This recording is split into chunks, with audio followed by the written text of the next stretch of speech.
Hey, everybody, and welcome to another episode of Business Over Beer podcast. I am your host, Ben Surratt, and today I have a guest. I do. I have a guest, and this guest is going to be a sponsor at this year's ThriveCon. I am super pumped to talk to her. Guest, please introduce yourself. Hello, I am April Salsbury, owner of Salsbury Company. We do small business consulting, HR, bookkeeping, payroll, and medical billing for integrative healthcare. Wow, that's a lot there. You already told me what you're drinking, but I need to know exactly what it is that you're having today.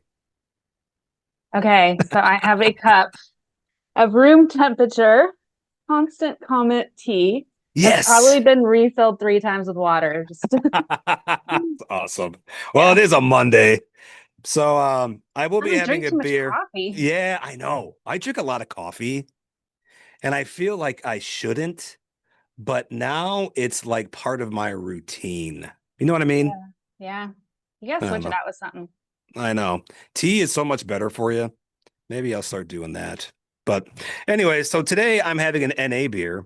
Lovely. It's a Sam Adams, You have to tell me what that tastes like. Is it good? just the Try it. haze. I don't know.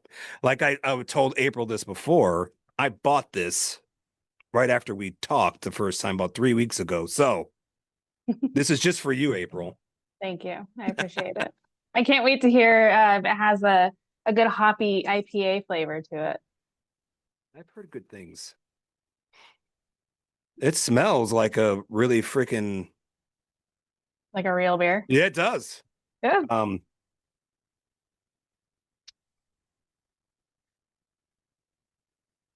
wow. That is really good. I can't believe it. I'm serious. Uh-oh.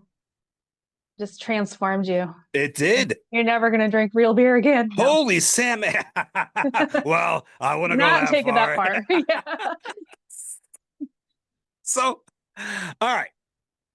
Enough of that. Wow, that is really good though. So, April, tell everybody what you do. Like you said, you do, HR stuff, but you do so much more than that. So, give everybody a high level of your company and what you actually do. Sure. So we started over 10 years ago, primarily as a small business management consulting firm, which essentially means we act as like a CEO, COO for small businesses. And we help them everywhere from, startup or pre-startup if they have an investment, up until about they have 60 employees, maybe $10 million in revenue. And then, they're kind of in a position where they can hire internally to fill those executive roles. Um, Early on, and that, as I said, is how we started. But early on, we would have our clients that we would graduate off come back and say, "Hey, now we're growing. We need help in HR. We need help with bookkeeping." And so we ended up referring a lot of that out to business partners in the community here. And those partners became full really fast. And so we all got together and met, and they helped me develop the structure to bring those services in-house. So we began offering bookkeeping and payroll because that's like a number one thing that small Hmm. businesses need. And then HR, we added on at the same time because, as you know, I'm sure most small businesses don't have HR. It's like the owner or the office manager that's trying to do it. And the times right now, you really, really need to have it because of the requirements.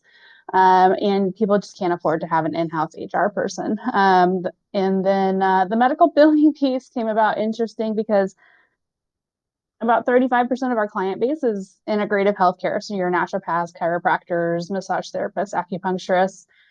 Just because my background and a few other management team backgrounds are healthcare based. And so I think we naturally get those types of clients. And we have a lot of the naturopathic schools here in the area, and they all want to start their own business. And so you can't really function operationally without that medical billing component being really tight and Hmm. streamlined. And so we started offering that just so that we could micromanage it. That's all. Hmm. Yeah. So what did you do before you started this? You were in the corporate world, right? Yeah, so I was a CEO of a company based out of Portland. When we started, we had like two locations in the country, one in Vegas and one in Portland. And then by the time I left, we had seven locations. So we had locations two in Florida, Rhode Island, Missouri. We had just finished building a distribution center in Amsterdam. So Dang. um, yeah, we were kind of all over the place. What what inspired you to leave and start your own business? Like where was that aha moment for you? I think a lot of it is challenge. I think I was getting to a point where I had accomplished so many things within that scope, and um, the ownership really didn't want to. They just wanted to stay in that spot and not move anywhere, and it just became boring for me. I'm a person that can't stay in a position more than 2 years because you learn it all, you know it all, and you got to move on. And so it was probably more looking for a challenge, something that I can learn and grow in. And one of my mentors from my peer networking group had said, "Why don't you look into consulting?" And at first I was like, consultants are hacks, you know? But then I went out to coffee with a couple of people that I knew that did consulting, and I listened to their stories, and I was like, well, if these people can do it, I can do this a million times better. So Dang. that's kind of what led to it. And just Yeah. because I could, I've always been one of the mindset of when I make my mind up on something, I just go for it. Jeez, that's amazing. What was the Did you ever have a time where you were scared leaving? No, because I had planned it so far in advance. I was gonna say you And seem like you were just Well, and I have a husband. I'm the risk taker, and my husband's like the stable one, right? So hmm he was probably more afraid than I was about it. And so to make him feel comfortable in this transition, I had to pretty much do my PowerPoint presentation, save up a ton of money, convince him and get his buy-in into it. And I think by doing those things as well, it did set me up for better success in hmm in the transition. Do you have children? You have kids? Three. You have I three. have three. I have What three are and a the grandson. what? Yeah. I have a 26-year-old daughter and a he's going to be 5 in a week. And then I have a 20-year-old daughter and my youngest is 17 and a senior in high school. Wow. And how do they feel about like were they pretty because they weren't that young when you decided to do this, right? hmm Were they I think freaking out? I don't think they really noticed the difference because I was working just as hard in my own business as I was before, hmm right? And honestly, I can't work from home very well, so I would go and work out of an office. So Yeah. all they saw was mom going to work and mom coming home. Did you I always like to ask this question, but was there a particular moment or a particular win that confirmed that you made the right decision? I think for me, the pivotal moment was probably about 6 to 8 months into the business. I was getting so much interest in working with the company from prospective clients that I had to make the decision, do I want to just keep this to myself and keep it small, or do I want to build this and grow this into something? And of course, based on my conversations, I'm a risk taker. So I'm like, let's do this. So I hired my first employee about 6 months in to help with that. I just find that funny because you told me that when we first talked, and I just find that hilarious because typically, and you probably know this as well, but small business owners typically are either afraid to hire or don't know where to begin to hire. And Mhm. they feel like they need to wear all the hats. Yeah. Is it have you is that one of the mistakes that a lot of small business owners make? is like not able to hire, not willing to hire? I think in a lot of ways, it's also, assessing the ROI on the situation, and that kind of goes hand in hand with delegating. I think with the economy the way that it is right now for small businesses, it's probably better to not hire employees. And I'm sure I'm going to get a lot of backlash from this, but I would say, go as long as you can without hiring an employee. There are a lot of alternatives. You can hire contractors, you can hire services to perform certain things for you. And that way you're not having to pay, it's really hard to find part-time employees. People mostly want full-time and benefits and all, vacation pay and all of that stuff, Mm. which is a really large burden for a small business. But there are other ways around that can alleviate some of that challenge for a small business owner and just make them more successful because then they have the time to focus on the things they need to do to grow their business. Mm. What's what's the I don't want to say the number one mistake, but what's a common mistake that small business owners make? Um, just when it comes to like managing their finances and managing the day to day. So what's the one mistake that you see common? I think the most common mistake I see is cash flow management. Um, I've seen actually the companies that I see get started when they like empty their retirement accounts out and they start a business. I see those fail like 90% of the time. I also see, situations where a business owner is just doing the thing they like to do. They don't know how to read their numbers. They don't know how to read their financials. And so a lot of people just look at their P&L statement and see the net income at the bottom and think, okay, that's how much money is in the bank. Well, it's not most of the Mm, time. And crossing personal and professional, finances, like how many business owners do we meet that use their personal card for personal and business, or oh vice yeah. versa. I think those are probably the most common financial type mistakes that really get business owners in hot water. What about struggles with delegating and delegation? And um, I guess that goes back to the hiring part, but for me, delegating doesn't necessarily mean you hire somebody, but get a team around you. So, do you help small business owners do that? Are you that team? So, what does that look like? Yeah, and it doesn't even have to be people based, right? Anymore. You can bring in technology and you can have Yeah. AI robots Hmm. and Hmm. things like that. So, um, I I think it's really challenging for people that have been wearing all of the hats to take one of those hats off. And the best way that I can convince someone to start taking those steps is asking them how much they value their time.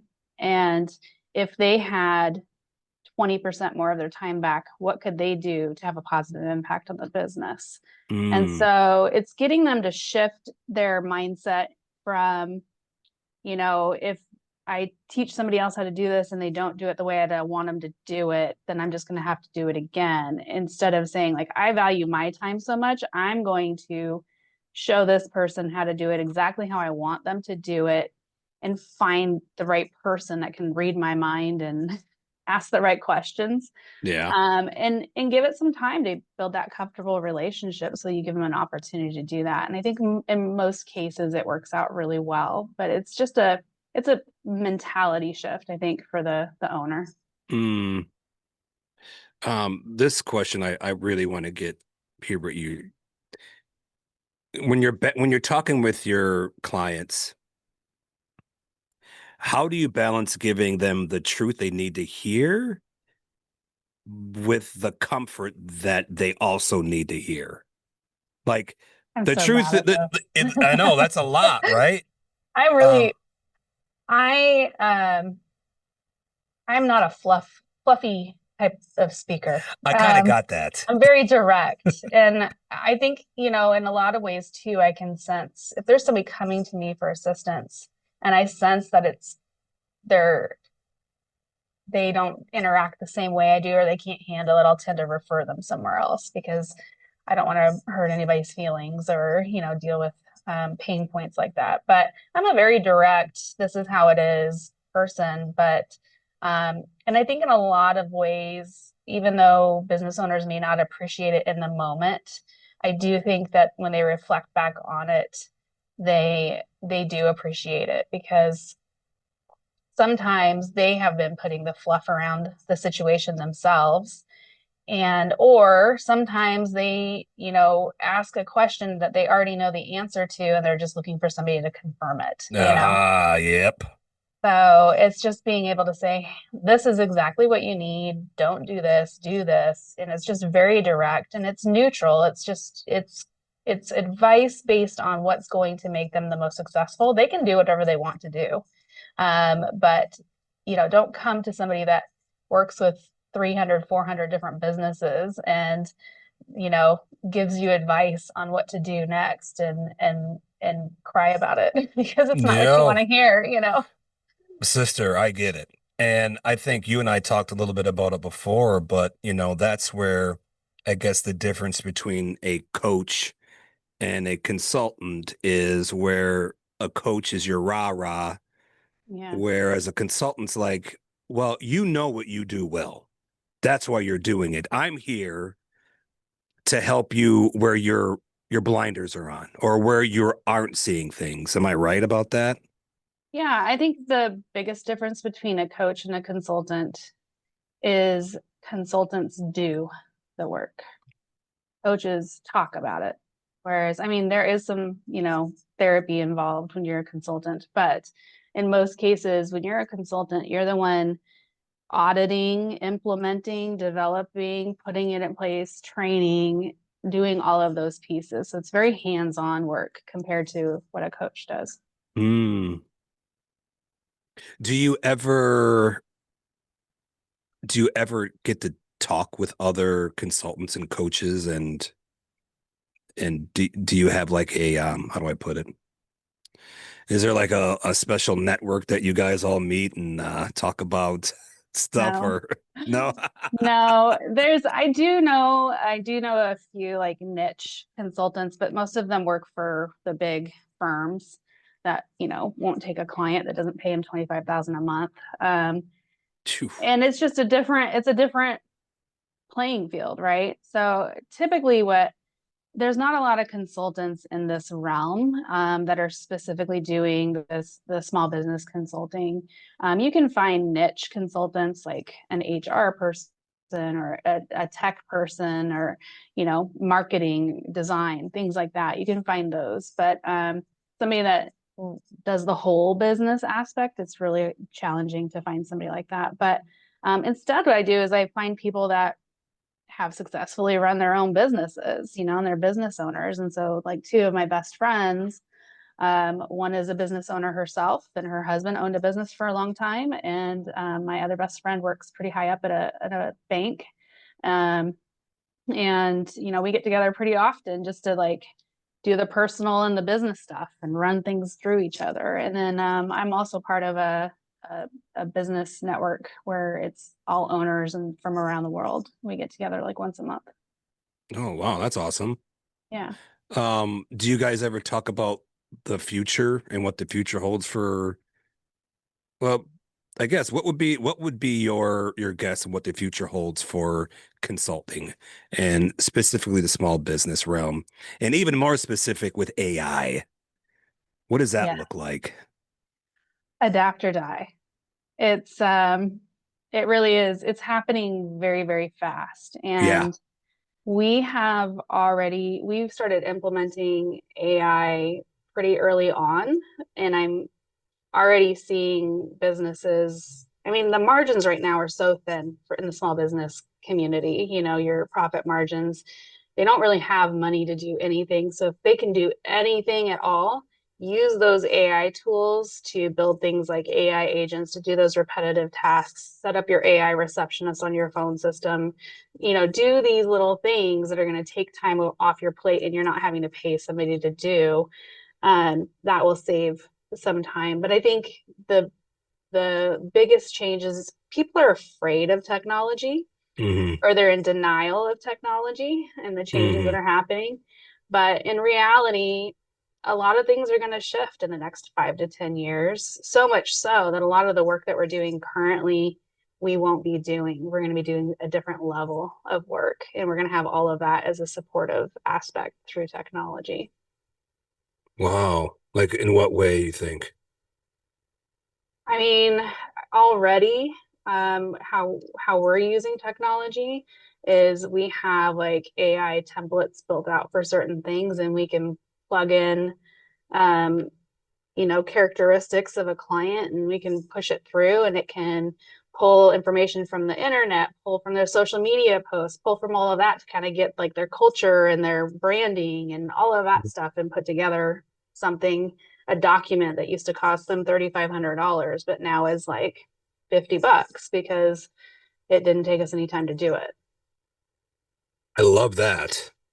I mean, then you're really, that's actually one of my questions is, um, where can these small businesses start with limited resources, especially when it comes to the accounting systems or and HR?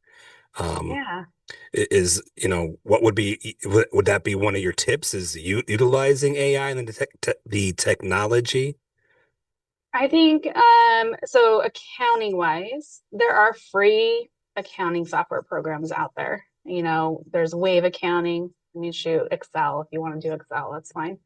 You don't have to go for QuickBooks Online, although that's what most of our clients use. But if you're trying to save money, there's ways to save money and accomplish the same thing. When it comes to hiring, I would say you can get a really good basic level of information from the internet, from websites like SHRM, Society for Human Resource Management. A lot of those resources have templates and tools that people can put together a basic level of HR. However, when a company starts getting around 5 employees, it starts getting messy, and they really need to have somebody that is dedicated to facilitating that HR program and Mm, and the culture within that in the company. Yeah. yeah. Sticking with the culture part, actually, um, I know there can be a struggle with HR, like culture can be overlooked sometimes. Um, where is it in what you do? How important is culture and finding out what the business culture is like when you hire or when you get hired from a business owner? So what we do is very customized based on each company. So, we have a concept and experience that we bring in, but we tailor everything to that client. Um, And I do want to point out, you said some people don't put enough value into developing their culture, but then on the other hand, an other side of that too is sometimes they put way too much effort into I agree. their culture. Hmm. Just takes it goes the way wrong way, right? So I think what's most important is to sit down with the key stakeholders of the business and develop essentially the core values. Like what is it that this business is serving for you, both professionally and personally? And this is something that I did even before I started my business. I made a list of, like 3 things that no matter what happened, I would stay true to those things and then extend that to my team. And it's just sitting down and identifying what those things are. And then within each one of those, building the programs around that. So how do you want Hmm. that to look? How do you want people involved? How do you want people to interact? How do you want to promote or incentivize, and do those kinds of things? And I think the difference between not focusing on your culture and focusing on your culture with it, whether it's with us or someone else, is it's a cohesiveness. So you have everybody working together to accomplish the same goal. When you don't have that culture in place or those unset expectations in place, you've got people doing like whatever it is they want to do, going in a completely different direction, not getting guidance, not collaborating with the team, not working towards the same goal, which puts you light years behind and where you want to Hmm. be. Yeah. Do you ever Do you ever get talking to businesses and I'm sure you do, I'm sure you have, but you realize, um, yeah, this isn't going to work out. We're going in different directions. And what does that Yes. conversation look like? Or how does that sound?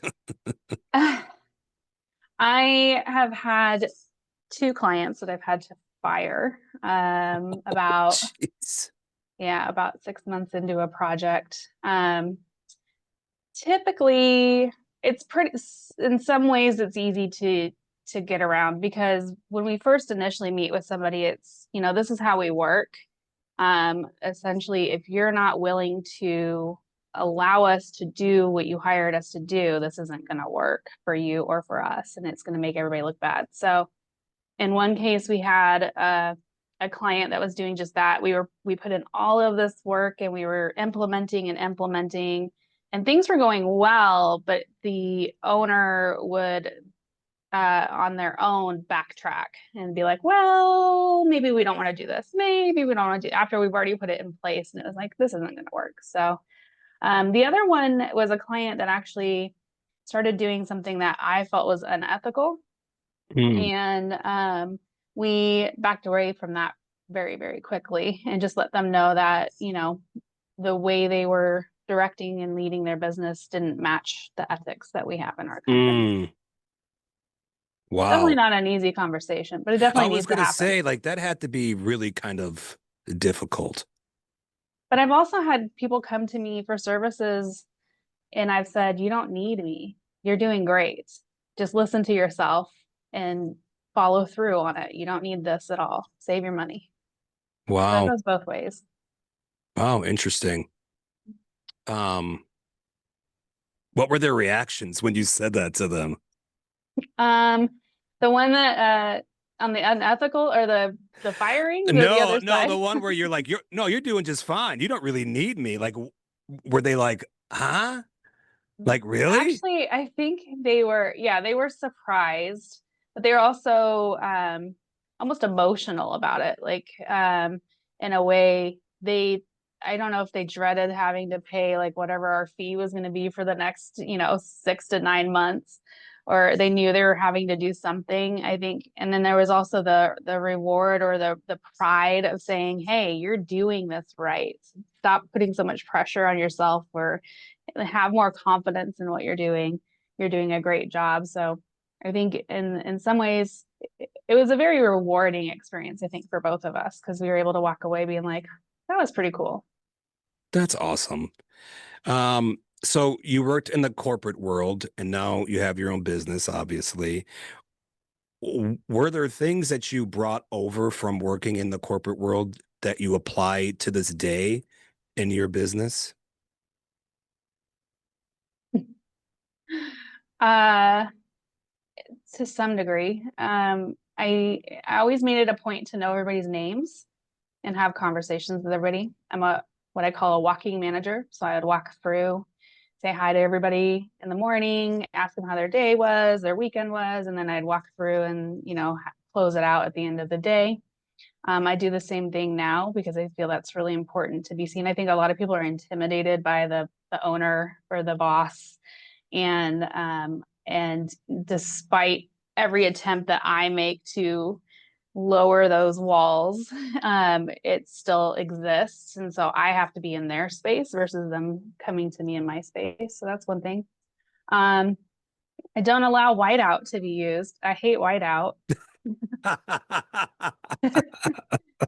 It's like a big joke here, but yeah, whiteout's a big no-no. Um, yeah, I don't know. I think I don't know. I think a lot of ways it's very similar type of work. It's just a smaller environment and you can shift faster. When you're in a Yeah, corporate environment, it's like driving a ship, right? And to make that turn, it takes 7 hours to make a turn, whereas when you're in a little fishing boat, you can do it like right away. like real quick. Yeah, 100%. Did when you left your corporate gig, were there people like saying what were the people that you worked, what were their reactions like That I worked when for. yeah. The owners, I'm interested in hearing that. they were actually, it kind of surprised me. One of the owners actually said, I really wish you were doing something different, but whatever you do, I know you're going to be absolutely successful in it. So, That's cool. yeah, Do you still keep in touch with them or not really? no. No. Mm-mm. Yeah, I get it. Um, so you're going to be at ThriveCon this year. Yeah. And the theme this year is fear. And I'm sure you have met with a lot of clients who are afraid, whether it's, hiring you or just being a business owner. It's scary regardless. But um, what have you learned by talking with people who are afraid? Like, what have you learned about fear, specifically when it comes to small business ownership? Fear is a very real thing, and to each person, it's a little bit different.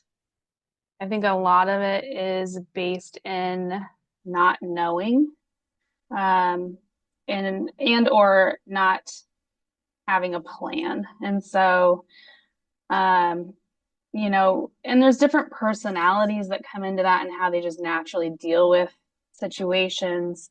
But when I do meet with people, I can pretty quickly identify which which one is causing this fear and have a conversation with them and walk them through that and talk to them and even give them, statistical data and supportive information so that they can take the time to dig in now that they have resources. Um, but really, I think most fear is it, there really shouldn't be any fear. It's just you deciding that you don't know enough about something or you're worrying about tomorrow's problems that may or may not come to pass, right? Hmm. And so the whole topic of fear, it was interesting because I'm like, that's kind of a weird topic to have for a conference. But I can say, with the economy the way that it's been, we're post-COVID, small businesses have been through a lot of ups and downs, Hmm. tight margins, the labor market, I think of all of these aspects and it does create a lot of fear. And when you are just starting a new business or dealing with certain factors in growing your business, all of that plays into that fear component. And I think that's probably why a lot of businesses have just closed their doors. They're done dealing with Mm. all of this and they've, turned off the lights and walked away and decided to do something else.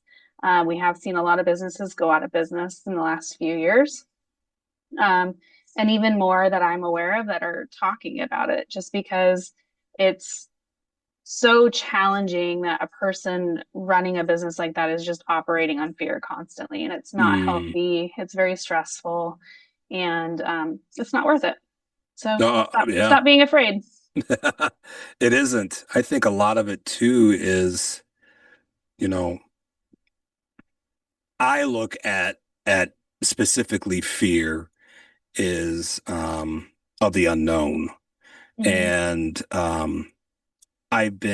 you kind of said it too, I've been really surprised of how many businesses are just closing doors, not even selling, just closing shop and say, that's Hmm. it. I'm just gonna take my losses and get out and go back to whatever I was doing before or whatever. Hmm.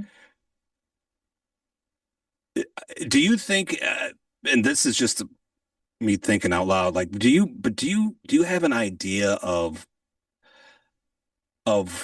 when somebody should start thinking about making their business sellable? Because I think if you have a plan, an exit strategy, you know, you a lot, small business owners are great at creating ideas. We love it, but we don't really think about the future that Hmm. much. And because it's the unknown. But is there like a time or a set schedule of when you should start thinking about making your business sellable. You I know what I think you mean? should go into when you start your business, when you start it, you should also plan for the end. Yep. You should say, okay, my goal in starting this business is to sell it in 10 to 15 years or sell it 5 years before I decide to retire, whatever that may be. But there's so many factors, if you haven't already done that, there's a price point. Your business is only worth what somebody's going to pay for it. Right. Most private equity investors don't want to buy something that has less than $300,000. Um, it's hard to get a valuation on the business if you have less than 100,000 in net profit. So most small businesses, a majority in this area at least, don't even reach that threshold. So it's more of, if you're looking to sell, say, a particular type of company, you're probably going to be selling it to someone else that's building a firm or an agency. And that's what you see happening with bookkeeping firms and CPAs and attorneys, right? They retire out, they sell their business to another firm who incorporates it in, right? And Hmm. so that's a very common practice, but I would say for a majority of solopreneurs, it's a job.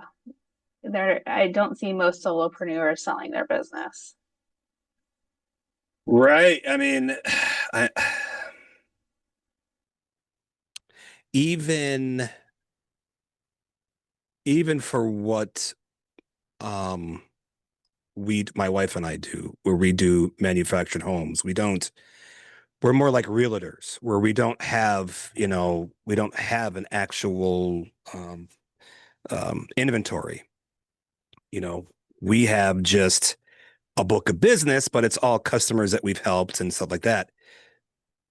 It's very difficult for us so we got to think differently on how we're going to quote unquote sell and how it's going to help support us, ongoing. And whether that's, just keeping it open for a little bit, we just have a little bit of that. I don't know. I don't know what I'm trying to say, but like it's you got to be creative. Is what I'm trying to get to when it Yeah. comes to if you're a solopreneur or you don't Hmm. have like an inventory. You got to be creative in how it's going to help you in the future.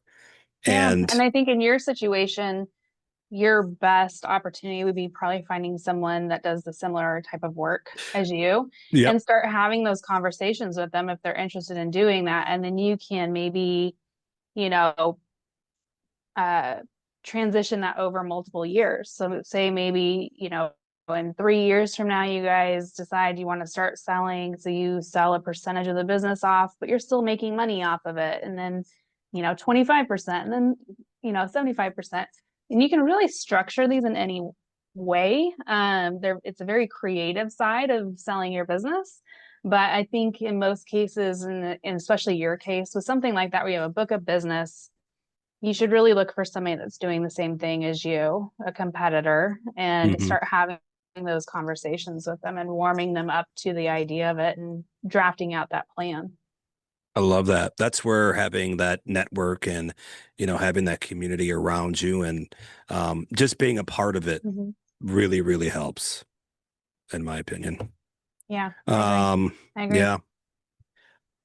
So what do you see in the future for your business? Um, we talked a little bit about AI, but just in your industry, in 10, 15, 20 years, what do you think the consulting industry is going to look like? I think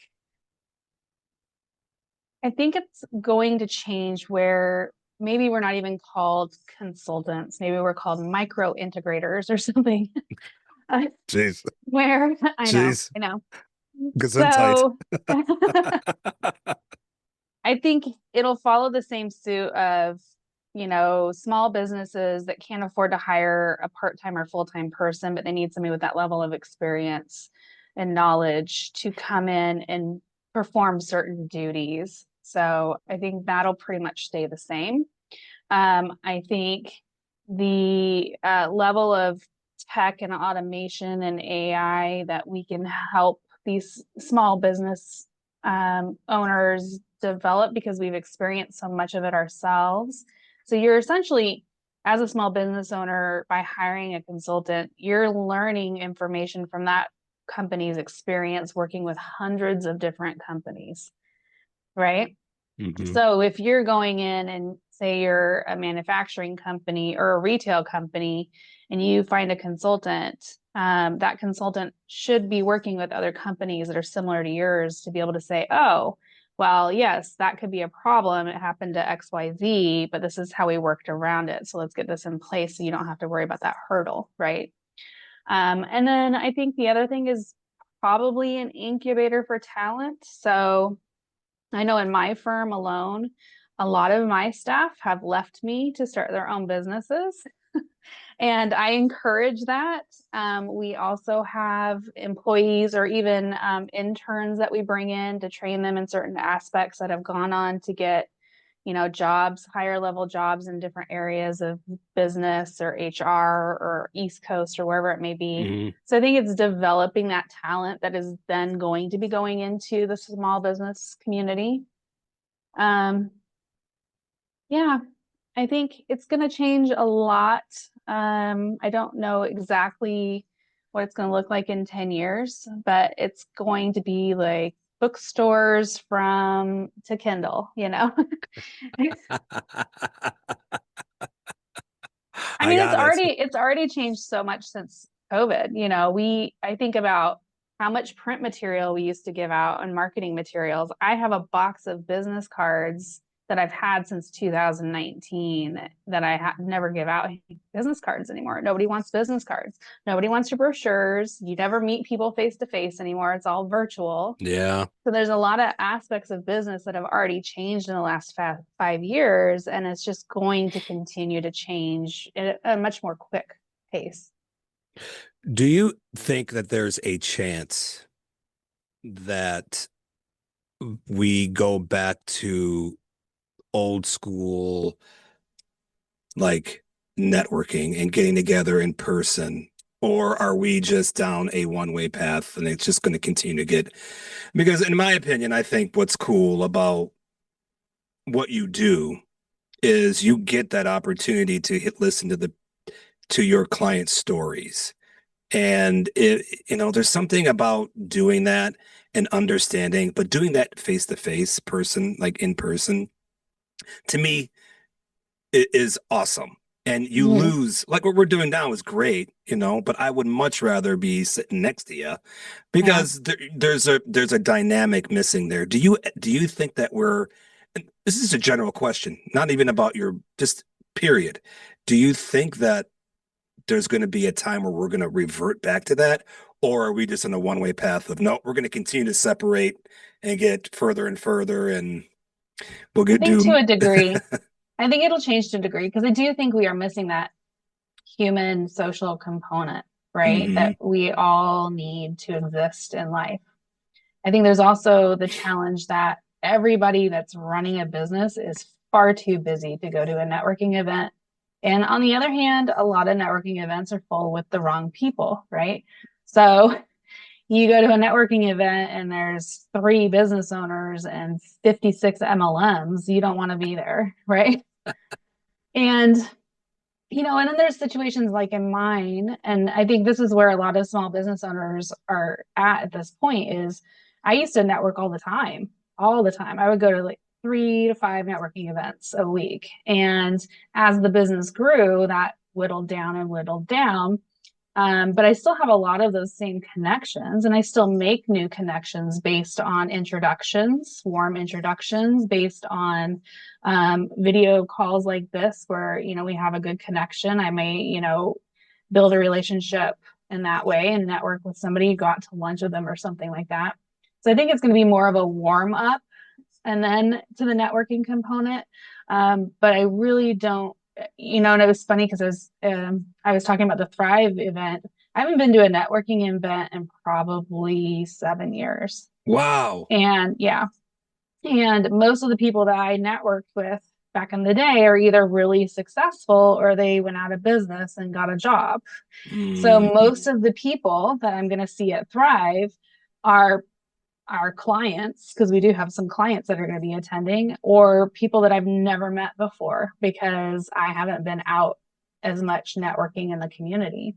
I'm looking forward to it just for that aspect of it. But I think in the big picture of things, I think it's going to be more of a warm introduction that leads to the networking opportunity instead of having large networking events. Is sometimes those are just a waste of time. Yeah, trust me, I get that. Um, well, I want to be mindful of your time, but I got a couple of more questions. These are more fun. Okay, Ready? I'm ready. Okay. This is the Business Over Beer podcast. So if if you could have a beer or beverage of your choice with any historical business leader or leader, who would that be and why? And what would you drink? Okay, so historical, not present. Okay, Yeah, historical. so I'm really big on disruption. So I'm gonna take this way back to like, have you ever watched the show? I think History Channel did it, The Men Who Built America. We have the Blu-ray right here. Oh, I I'm not even love kidding. that show. I could watch it over and over and over again.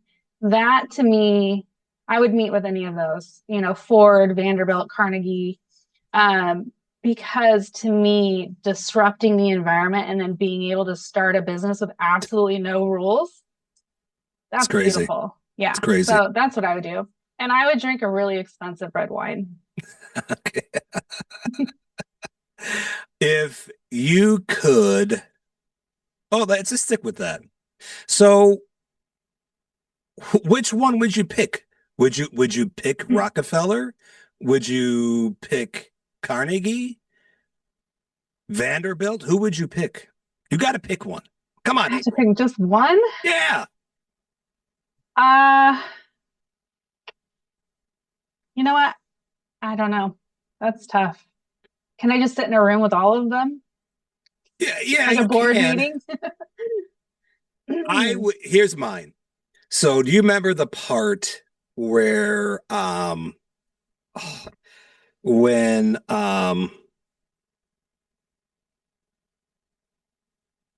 Ch JP Morgan. JP Morgan gave Carnegie that check and Yeah. told him, "You are now the richest man in the world. Congratulations." Yeah. And then walked away. I would have loved to be in that room. I agree. You know what I'm saying? Like for me, that Mhm. would be cool.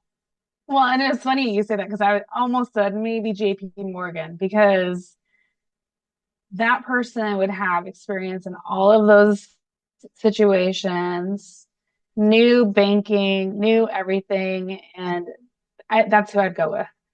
Okay. That's my final choice. Okay, good. That's a good one. If you haven't seen, by the way, anybody hasn't seen The Men Who Built America, I think it's on YouTube now. I'm sure it is. You can find it. It's freaking fantastic. And the follow-up, uh, the cars that built America. Have you seen that one? The Yes, vehicles yes, and the yeah. food that built Hmm. America.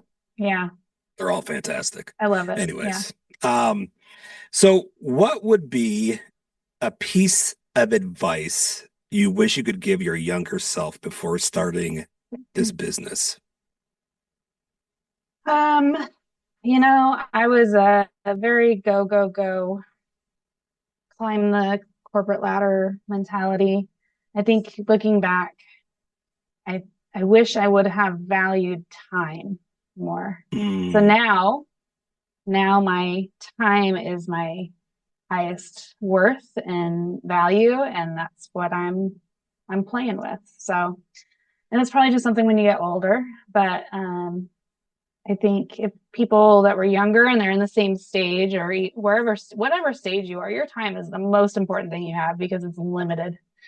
Everything else, can happen when it happens, but you got to take time to nurture yourself and relationships and spend some time with, I don't know, in the forest.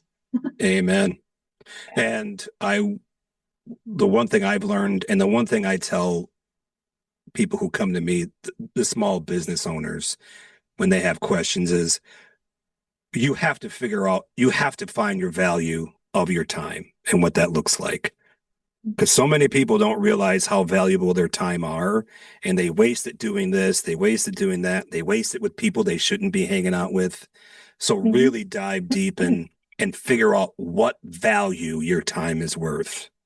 And That's price yourself to where you can work less and play more. That's the amen. whole point of it. Don't price yourself at $50 an hour where you have to work 70 hours a day to make any money. Amen. Well, April, thank you so much. You are awesome. I want Thank you you. to plug yourself, though. Okay. Where can people find you and reach you and all the things? So, ready, Oh my go. goodness. I am not on social media, so we don't do that. But you can go to our website, salsburyandco.com. And it's and is and, not the and sign. You can schedule a free consultation with us. You can email me directly through the website. Again, we don't really do social media, so don't reach out there because I will respond to you in like 6 months. That's fantastic. Yeah. And who would be a good person? Like what type of business owner? Like I said, we normally work with people. I mean, our most common business owner is in any industry, retail, manufacturing. We've worked with automotive clients, we've worked with landscapers. I mean, it's everything you can imagine. Healthcare, typically somewhere around at the starting point, 3 to 5 employees, all the way up to about 50 employees. Um, and just starting to feel the pain points of wearing multiple hats and that they don't know what they don't know and they can't grow their business the way they want it to grow. Those are the ideal clients. Awesome. April, thank you so much. I Yes. truly Thank you, Ben. appreciate you. Thank It you was a again for pleasure. being a sponsor. I can't wait to meet you in person. Yeah. And people watching, thank you. People listening, thank you. And we will see you all next time. Bye bye. Bye. See, you did great. Yeah, that was fun. Lovely. Lovely.